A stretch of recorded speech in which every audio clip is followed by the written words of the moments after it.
Na watwe atwa mu no nsempii na beto abonte so na de na edia de ntechi pa anasa na dodo na eche won adwene fa ho no eya rehosem a esi ewo Obuase galamsifo ne Ghana asrafo a na nam so ma mbrante no zungu mbrante makomako enkono ehwere wo enkwan bra na nkom betime esi ano kwan no ehun sem beto abonte no sem trofo ne bi faaye eka say nsem bi aye Captain Smart etina wonua FM no nua TV so eka ye no eno hu nsem no na ye bebre anam so ma mbrante ni bi de emra hye won nsem na de no mo ka ne say Captain Smart ka kire won say omunko eji ho omunwura ho na omunko sese anaso omunkotu fa gudie ni bi na fa gudie ni ye won nyina edia enti obi aso timi ekotu bi na no na ban sakraye ba ye no emrante ni bi se omo sebe so sebe na do mo kire se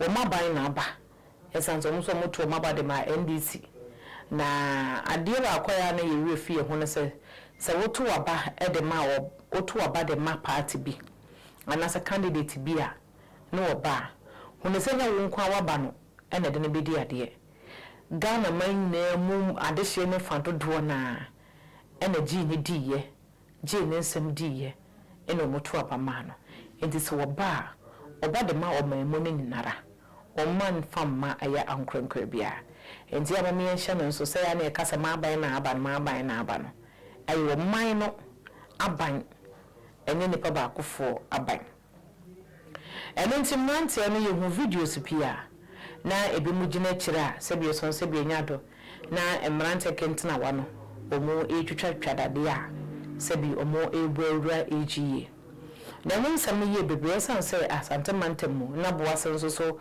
ewo asante ne ntino ye wo asante hene ko be refi asante kotoko hene to nsa de afre eye egiye mpanyifo amomaba amomode nchiremu dia by sense report a military ne de bae no HSA invasion of privacy as a microphone de mra emrante ne de mra show musemu unlawful entry as I see who video no say unlawful entry so ampa and our modi ibubre mu no modi bubre mu no video na modi kind of buy na kire se mante na kire se no mobunko dojo no mo srasrafo no say mo do mo sra mo na asrafo no sane to the go mo so na so video no na ento sa na yesa mema mienu a sabi omo kwa akon enti do timi ne yonko no ena sabi de course one ye de e course one and enti on ba ye no sabi asem ni sikoye no mo report no as a per report no press release no and no mo report o mo de be santa hene no na ni nyina eye baako o masem ni nyina eye baako and am sansem no so e mo mampanye John Dramani Mahama ehye AG say omo ansie nkrofo no mo mafiri mu no na afen so mo prepare no so AG ka esanse na asrafo ene kodi se adwuma no ento omo ka omo yade ho ka ni nyina no eyo omo edia no mbebo ho asem anase yo santahene ton safra mo mbechire nsemo na de che yo santahene no de yo santahene kan na mo mi nkoti mra ye ba na atoso adwuma ne se mi di chia na ama agogo da shanti fo no we de ahne ono ane ko fo agogo da shanti em se uni yemu pi enso so se de amamete na message introduce you the leader who died for a delegation Mr. Steve Bay only executive vice president for sustainability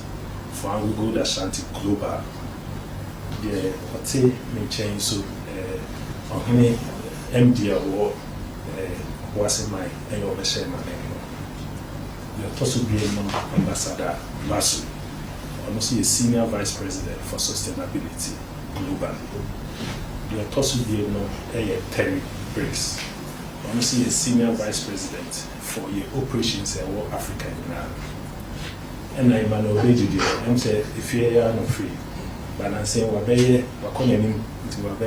manager for sustainability for Africa so and case here ya yinya kwesi enyan ba and na ba prepi and I had also the bia number also a Konanim Yamiada Roma, also ne a community relations manager or that Obuase, Mrs. Here, and the able assistant back home, Massive.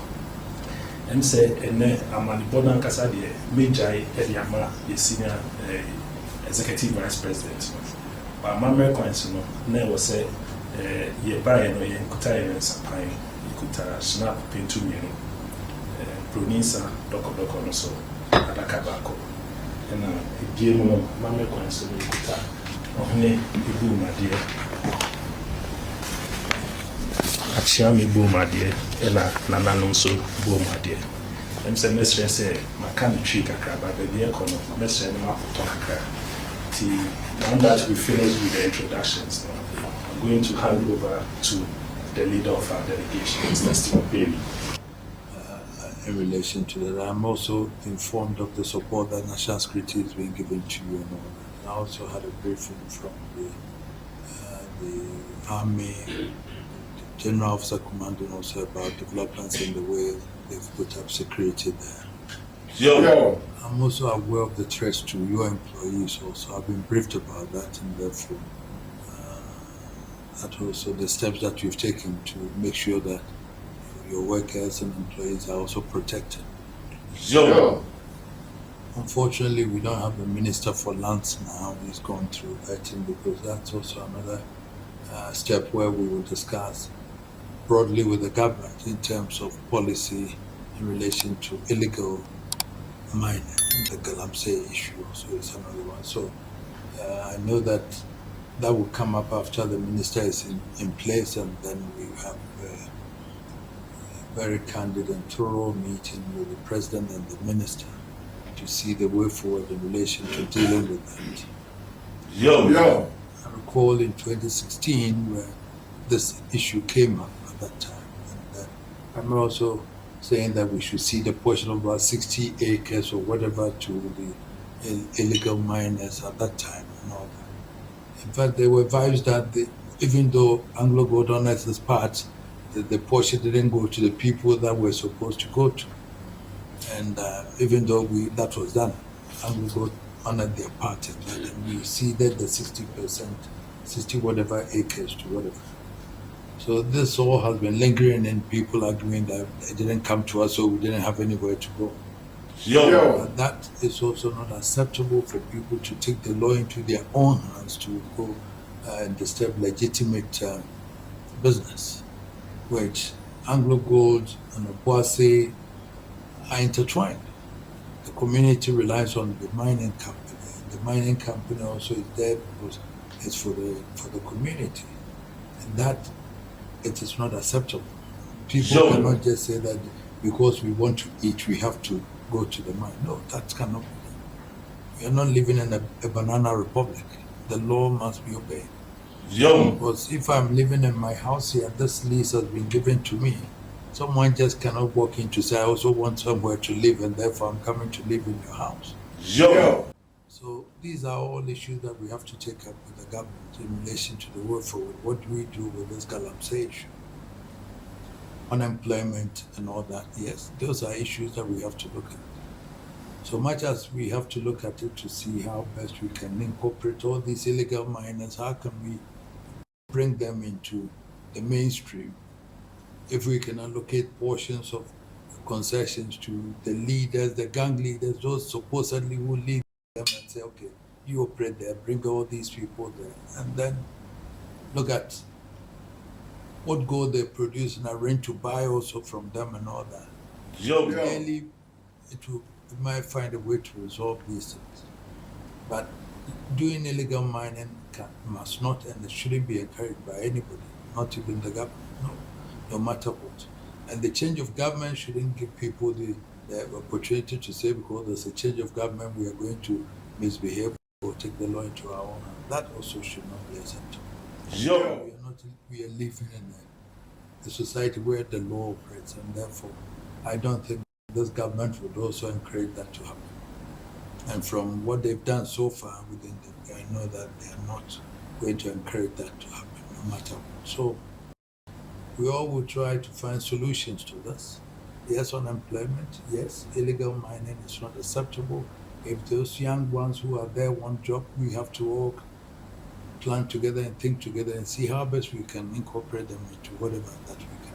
But and then Asanko also had the same thing last year, where a lease signed legally by the government to them like Anglo Gold, and then people, illegal miners also going there with impunity to mine.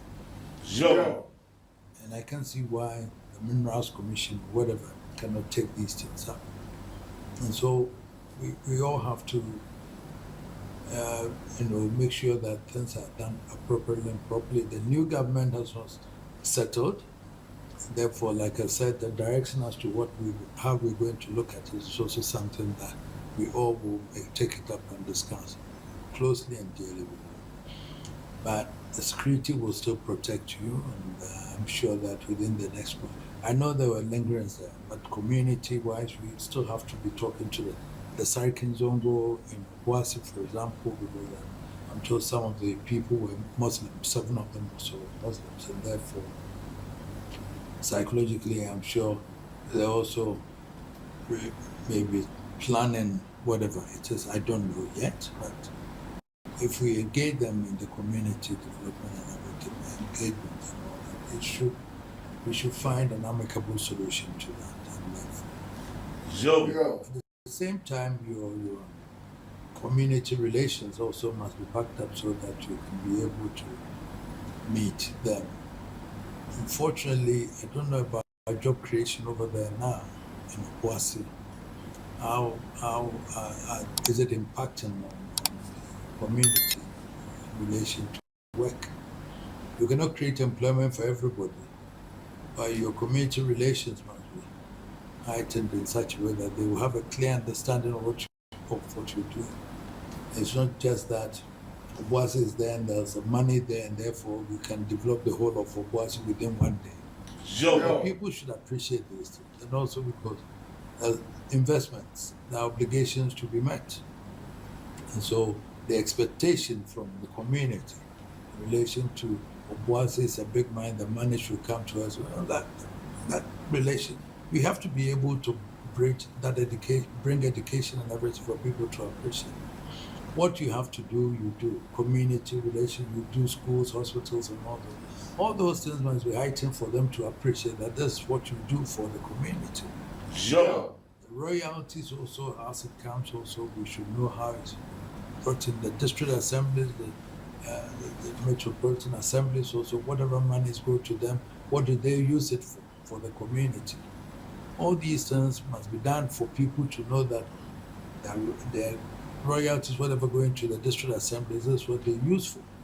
Yo. Either for roads, for community schools and everything. So that people would appreciate that we are also benefiting indirectly from the operations of the community. I think one thing that you have to also look at going forward when the production goes again, it's the form of what Newmont did, where you set aside an ounce of something in terms of money and then form a development foundation together, Anglo and the community. So you get them involved and then they can decide if you want a hospital, if you want a school, if you want this. And that also will bring in the community involvement to understand and appreciate what you are doing. Yo. Newmont has done that and it's very successful.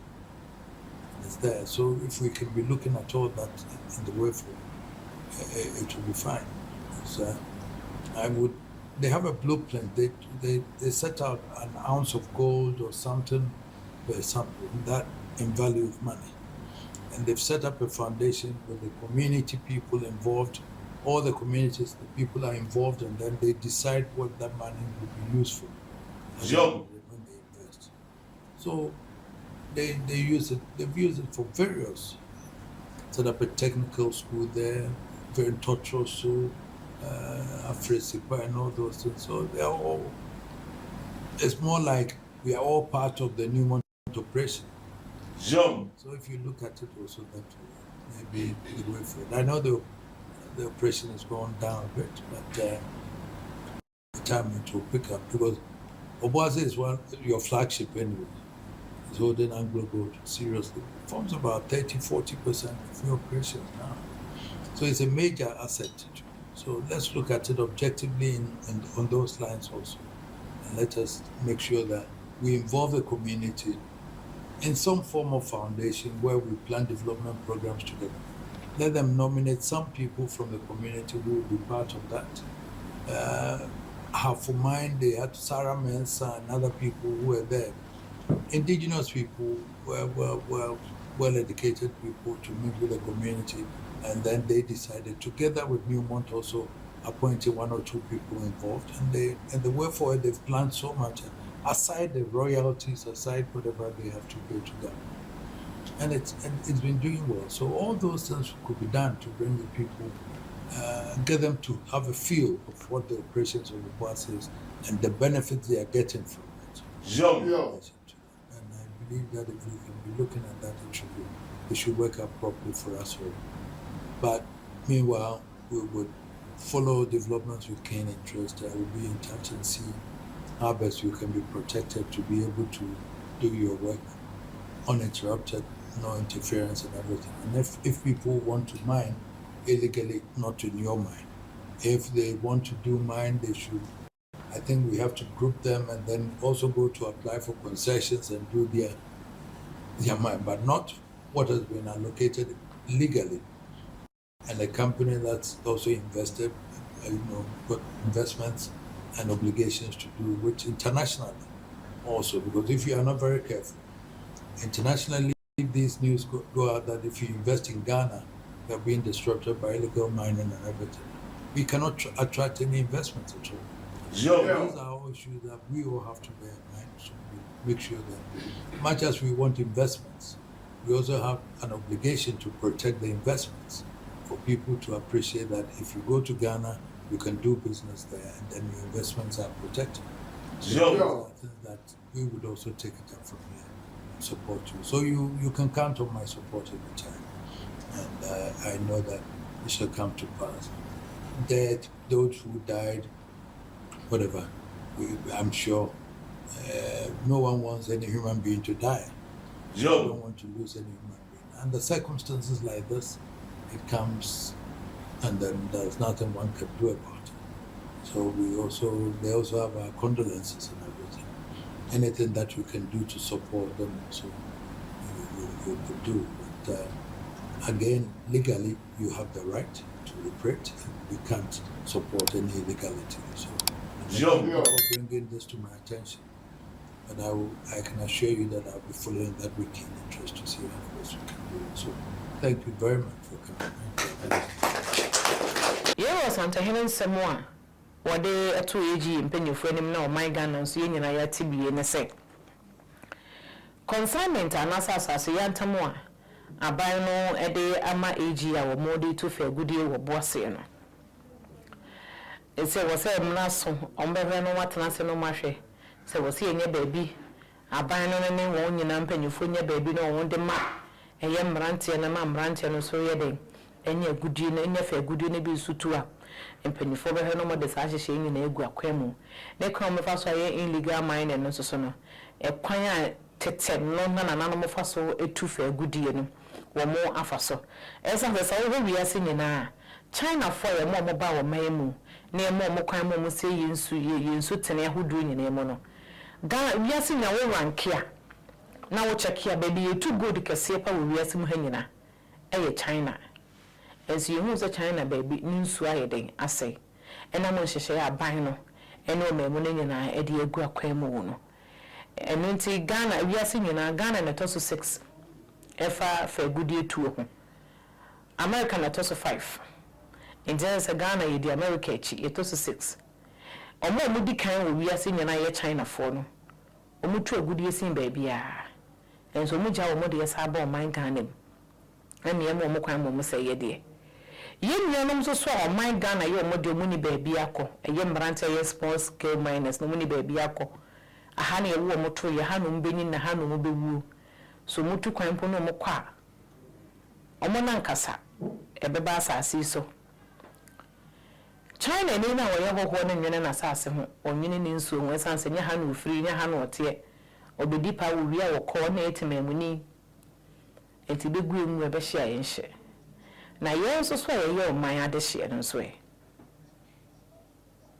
kra de ye nwene oman ho kra mpo nsan ya hoho de ye no ene ma hoho no so ye de sense ade kire ye na ye video ni bi no de ye na nanu mo beto ye no ensase ne beto sensase ne da ho no mu asa ay kamera say ye ne ye fuma fa ase ne futu fra iwia ye seni wi ane de sobo na kwakobo bi foforo ye video ne nwan mu bi kase emebunu mu ne adwumaye esi ye mu nya pade na ye fie ene ye hu so masisie ye enso so no ye hu adanse de hye ba akokora mpo ye de ewo mu ye nwan ma ye hu omu ye nwan mu zo ngosofo eno ti we wo santa hene kasa emu no o de atodwa se serki nzonga wo Obuase ene mpanyefo mu ya da no fo mu Obuase no o mefre wo nyinara na o mu no adi nkomo ase kamera se zongo mrante no o mo ya da no o mo ho se kan dodo adi bi a ye kasa ye mra ne ye ba eduru di bre ene tumi a zongo sofo no enka ho se nyankopon bo ya ho de a mo hwe ne ye ne hwe Yankopon boy ya ho ade asebie son sebie nyato obon kwa ba akopɛ eno obo nyans obo adwene mienu eno nti ya amansi amumien kan ne hu ne se sedie podua anka konfunse mo no ede na kyerɛ se sebi wo de beka eya mama mi enye hu sase ya di nnuru ye wo bansere de boya se hwe no ye be ma na onye be ma nsen asebu ano wa manfi no ye be ma titu be ma kukudufu ana ne sesu bi no se bi ni wo mayimu so du bra enfantefo koto hye ne so no na mfanya de kekewo ena na ye no wenti menyina ne nanso enti enam no so ena enma empanyinya kasa ye kana se so ye be mapia ye kunjawo se na mo kasa nam Captain Smart so nse mo de babonte no wo kasa mo nkwa Captain Smart okura nkwa baako mo so na mo wi mo so okura nkwa baako o kwa adwuma military ne bo ne ho ban okofia o ascension dogs wasa ne wire ne wall the fence no wasa de electric aguso wasa wo military protection aka ho enti no no ka kyerɛ sɛ mbra na monko wono wani animu watifie munya no so amono mo koye no asantefo no di na kyiriw ena mo video no mo ma mo fans na mo hwɛ mranti akasefo atenten akasefo mo da ho na yeku mo wo ankasa ku mo ho ani me asem ne se ka ne ye mo ankasa ku mo ho esanse se ye hwɛ nkremosum ne nkremo mra ne mu a Quran ka me yeti ase se obi obesen ne ho obi obenu wudru obi odese kan be won ho empo na de so ne bi mpo kyerɛ se obi ono be fa desert so se bia wo tu kwan ne onim se kwan na wo kɔ no se obewu a na obenya nkwa ne okɔ no okuwu a ɛyɛ ono na eku no ho enu nti asotwen no obebre saa kopum se atemu da beduru entimi busamo se yenuanom yi a wo mu wuye zongo 7 ya yiku wo mo ye koma na wo busuafo 2 billion ni yesi wo mo kɔ na nsia nso nipa sen 9 emrantie 9 enkono yesi wo mo nso so kɔ ana ki betinya ye hu bibi amanu ayeye enti ye hu se bra so se wo se hye bi de to ho sa brantie bi a wo besode no wo zongo na so wo besode a na wo be yade se me de me kwa kokko anase me kwa koye BBC te sabe hye na nanu mo de to ho da ye sarkin zongo ene khalifa se mo de to ho no se edu elections a obi a wo ye zongo ni be kwa koye adeboni bi be kuno no obi ensi no ye nye selatu janaiza ngunu so ye be tam ne sa kwa obi a ben no tankers na wan se town council na ba be fa body na kwa kosie no e ba sa ye de ba ye kremoni bi enim sede salatu janaiza sitie ne ntino o modi so anaso munni so modi so enti se de san hye ni bi mu sa de ba se obi bia obosode akaza bia okwakwa ya di bi ebetietia eye fa hodie so na se ye gene nkwa free nungu sem wo sa kwan no so a se nipa no so yensi no a ye gidi ye se besesa na se ensesa ebrem so se wo se zongo community titru emmema no omuhu ne se enkwan ye ba kope na kwan bia be fa so wu bia no so wo ho akatua so eda ho eno de se wo betena se no wa free mu bra tweda bonyankopon to sade afre wo anaso bu wo sa kwan we so a wonnim se wo betua ho ka adenti na wo se ye de ye no mi ho se ni nyama ne mu bi di video aba bontene se bi so se bi nyado a wo ntwa da pa eye ne ye mai ndi kwa so won ye ade ye busa na se ye nuano mo mema ne ye kunu no mo no wo pia bonten mu pia bonten sembe na ya ne no mo ka de ye no won ye no video na ye de ba bontene no ye ho se na nuano mu bi wo mu ebi mu nso so kofie mo mi enkan mu se wudi sekan duro na wudi tu duro a enye tuo ni nyina na se bi so se bi nya de bo wa nku e de bo ebi nya ana wo se wudi tuo duro a utinka ho o mi enhye no so se wudi tuo duro a wuti enka ho the military gun na mo use na so wo gejiwa no de bo wa adwene mu a ebekum esanse duro bia wo ho achiwade enti ya momi enhye no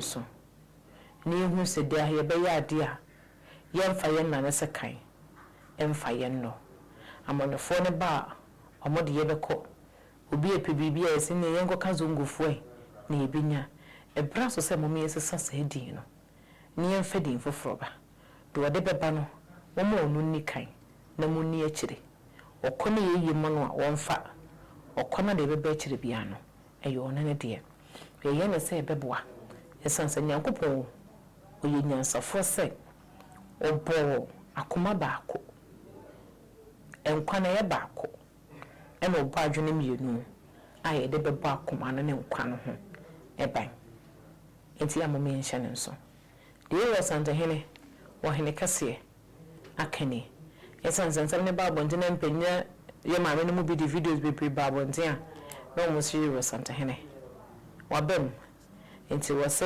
wadama wo hwese minister aban be paw no ene aban no nyina behwe na afi nso ma hwe cc ama tweet me kwakwotwere de twere de yesiri nwan mo mozo ngoso no se asemsia na bibiba mumyi nya abotre mama me emfa ne se lika fanera yedisie nipa no eye 12 years so ye kwanka wosanka kramoni bia wo free man ka okwanya obefa so free wosanka odwene ho esansa adaka no kramoni bia nya bi mu nnawo sintu no kramoni bia nya bio hwekwan ya fa so tu eye nkramofo adaka mana no adam mana no ye tu ne chembe ho ye tu wie de bia do be hye ye kituwa bi ya sa tu be bi kituwa bi edu te beto so na eno kyere se ye kyere se nipa nsahwe enuntima won kwan yankopon de ama wo no ma hu hia ne bo ho ban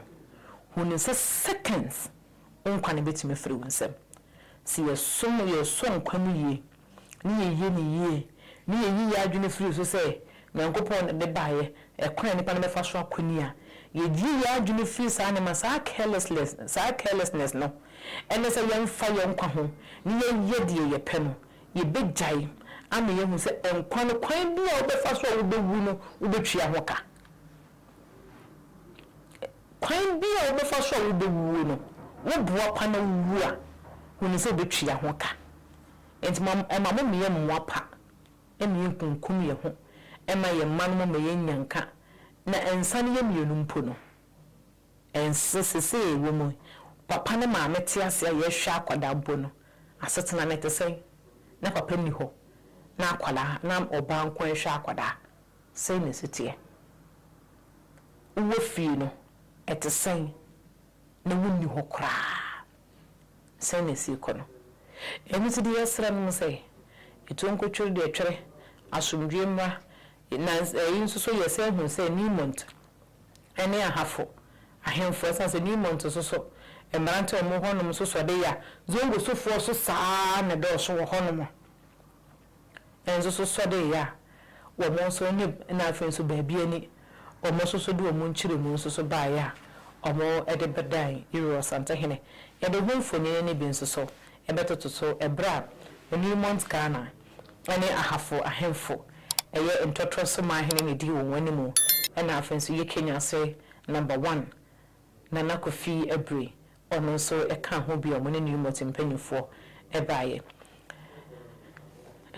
aha ena yesi anaso ye da ye ho ye di ni nyina yesi twede banyankopon ya adoma ye bese hia ka se medini ye ba kope maame Fauzia enkwa de ehun na ye mfesi kanto ntinyankopon dumo bia eya no abo ho ban na wakora ni ye na sede wo besi ewu afiri wiase mu nyina no wo mu okwan papa so a utwia hoka na wo okwan papa so nso a unya ho nhyira wo kodadin ema wo nkyiri man so enya so due mezamase